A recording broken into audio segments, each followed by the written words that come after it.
Bom dia, são 8h16, sexta-feira, 20 de dezembro. Esta é a TV Senado, eu sou André Ricardo e você assiste agora ao Senado em Dia. Idosos têm importantes direitos transformados em lei. Senado aprova o marco legal para as parcerias entre o governo e as organizações da sociedade civil. Pó de rocha poderá ser usado como fertilizante agrícola. Comissões de Assuntos Sociais e de Direitos Humanos fazem balanço das atividades em 2013.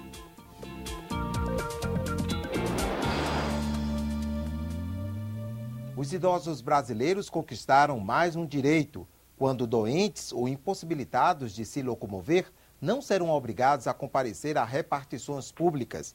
A mudança no Estatuto do Idoso foi aprovada pelo Senado e sancionada ontem pela presidente Dilma Rousseff.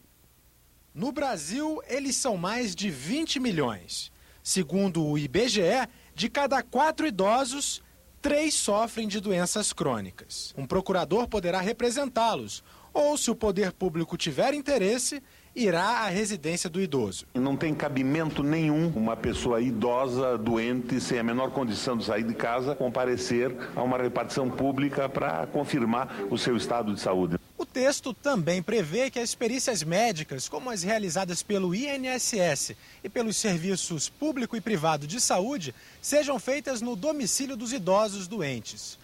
Os laudos emitidos nessas avaliações são necessários para garantir os direitos sociais e tributários dos idosos. A coordenadora de perícias do INSS diz que este ano foram agendados cerca de 16 mil atendimentos domiciliares e hospitalares. Ela cita os principais motivos do não comparecimento dos idosos doentes aos postos do INSS. Principalmente os acidentes vasculares cerebrais, os politraumatizados, aqueles acidentes que deixam a pessoa com dificuldade de se locomover, e algumas neoplasias, os cânceres em geral. Segundo este aposentado, há casos em que, mesmo sem condições, senhores e senhoras doentes comparecem aos órgãos públicos. Tem medo de perder, a aposentadoria. Os idosos aprovam a lei. Eles vão ter conhecimento, vão saber e vai ter aquela certeza que não vai ser desvinculado da Previdência.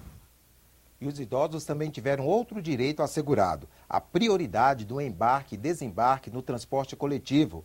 Mais uma matéria votada pelos senadores e que agora é lei, obriga os hospitais de todo o país a manterem em local visível aviso sobre o direito das grávidas a um acompanhante durante o trabalho de parto. E também foi recentemente sancionada sem vetos a lei que autoriza o Ministério da Agricultura a licenciar o pó de rocha como fertilizante agrícola. Chamada de rochagem, essa técnica reduz a dependência dos insumos importados. O projeto é de autoria do senador Rodrigo Hollenberg e foi tema do programa Ecosenado. No Instituto Federal de Brasília, conhecemos os canteiros experimentais, onde o uso de diversos tipos diferentes de pó de rocha está sendo testado. A professora Suzy Teodoro, que desenvolve pesquisas com rochagem há mais de 15 anos, explicou que a técnica consiste em aplicar rocha moída ao solo com o objetivo de alterar seus padrões de fertilidade. A rochagem a gente pode entender como uma espécie de fertilizante inteligente.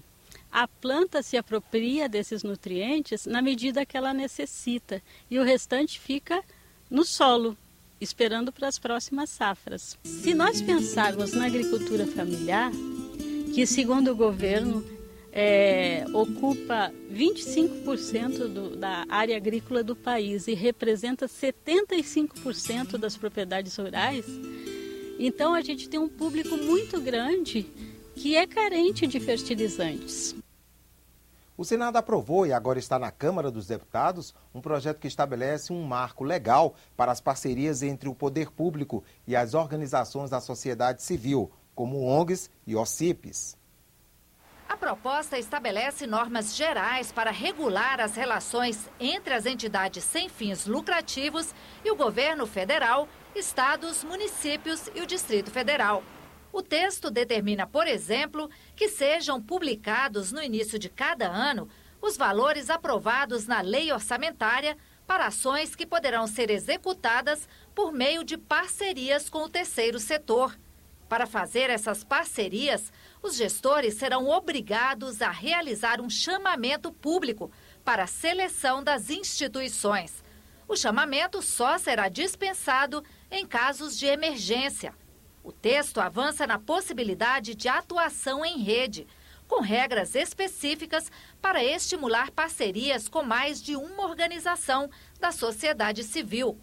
Para a diretora executiva da ABONG, Associação Brasileira de Organizações Não Governamentais, o texto é um avanço, mas algumas questões ainda terão que ser aprimoradas. Ele vai regular melhor, porque hoje ela já é uma relação burocrática e ele vai trabalhar com uma relação mais apropriada. Algumas questões a gente ainda estão em discussão e tem que ser um pouco aprimoradas, como a questão de como é que as organizações se relacionam com os fornecedores que elas vão contratar no âmbito desses convênios, para que a gente tenha certeza de que são relações isentas, que são relações legítimas.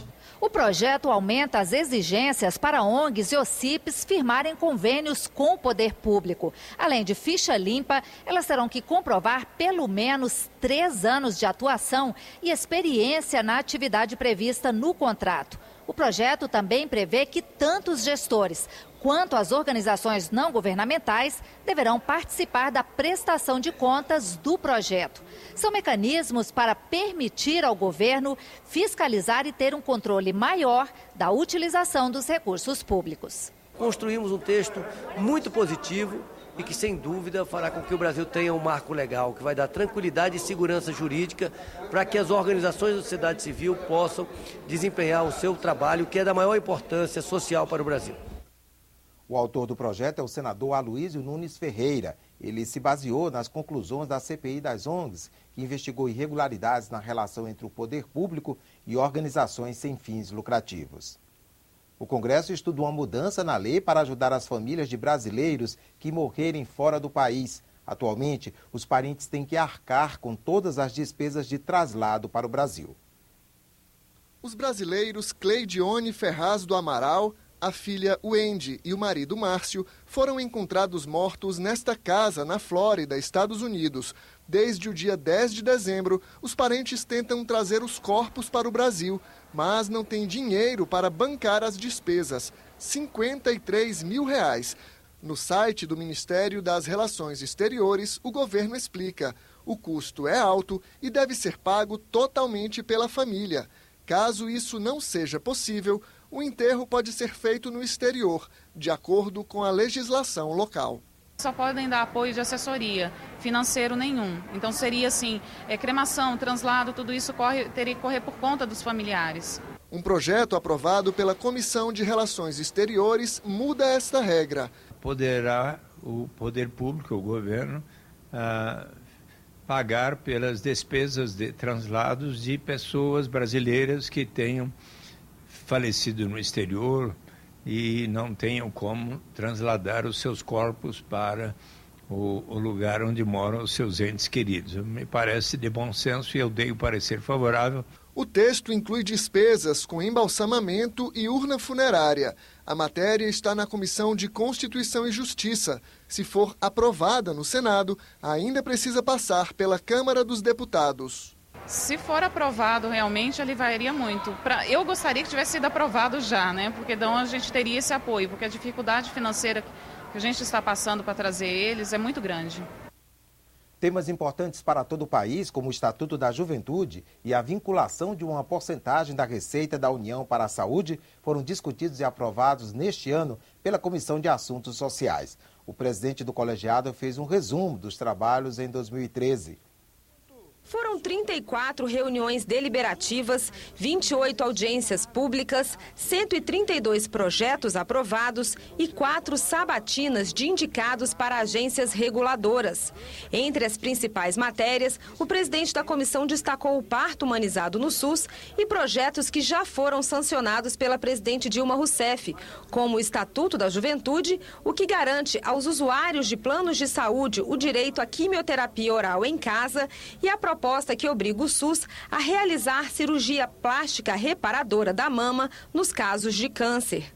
O financiamento da saúde mereceu atenção especial da comissão. Nós aprovamos aqui os 18% da receita corrente líquida. A Comissão de Assuntos Sociais teve um papel importante nessa discussão, até para pressionar o governo a ter uma proposta que foi essa de 15%. O senador lembrou temas importantes que foram debatidos em audiências públicas. Os debates da doença falciforme, a liberação de remédio para câncer de medula óssea, esta é, disparado, uma das comissões que mais realizou audiências públicas, fez exceções ordinárias e que teve quórum, quase sempre quórum para deliberação de projetos terminativos. A Comissão de Direitos Humanos e Legislação Participativa é considerada a voz das minorias no Senado e também a porta de entrada de sugestões de projetos. Veja como foram os trabalhos da comissão em 2013.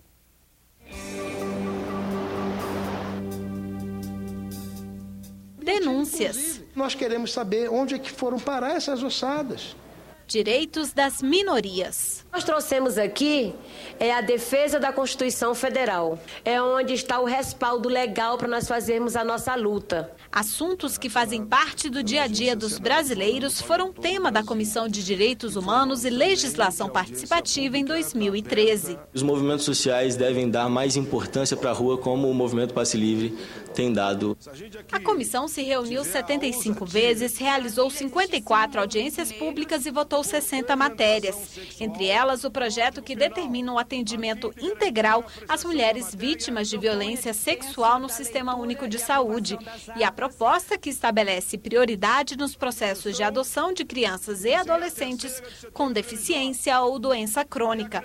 Pela primeira vez, a CDH foi presidida por uma mulher. Chegaram aqui em torno de 84 denúncias vindas de diversos estados brasileiros sobre várias situações e todas elas devidamente encaminhadas, algumas já solucionadas e outras nós estamos aguardando o retorno das autoridades. O ano na CDH também foi marcado por momentos de tensão. Religiosos e representantes do movimento LGBT lotaram as reuniões para discutir o projeto que criminaliza o preconceito por orientação sexual. Rogai por nós, pecadores, por um Brasil sem homofobia. Para não votar a matéria na comissão, senadores que são contra o projeto incluíram um texto na reforma do Código Penal. Terão mais tempo para debater a proposta. No texto de Paim, para você ter algum direito, você precisa ser negro, velho, portador de deficiência ou então homossexual. O Brasil vai ter uma lei de combate à intolerância, o ódio e a violência em relação à orientação sexual de cada pessoa. Isso vai ter, é uma questão de dias, de meses. A comissão transformou 15 sugestões de proposições legislativas em projetos de lei. A maioria foi apresentada pelos participantes do programa Jovem Senador. Um deles torna obrigatório o ensino de Libras, a língua brasileira de sinais, na educação básica. É uma comissão também que é a porta de entrada, não só de demandas em termos de denúncias, mas também a porta de entrada de proposições legislativas. Então é uma comissão que trabalhou muito. O Senado em Dia termina aqui. Daqui a pouco, às 9h30, você assiste à sessão plenária não deliberativa. Enquanto isso, fique com a nossa programação.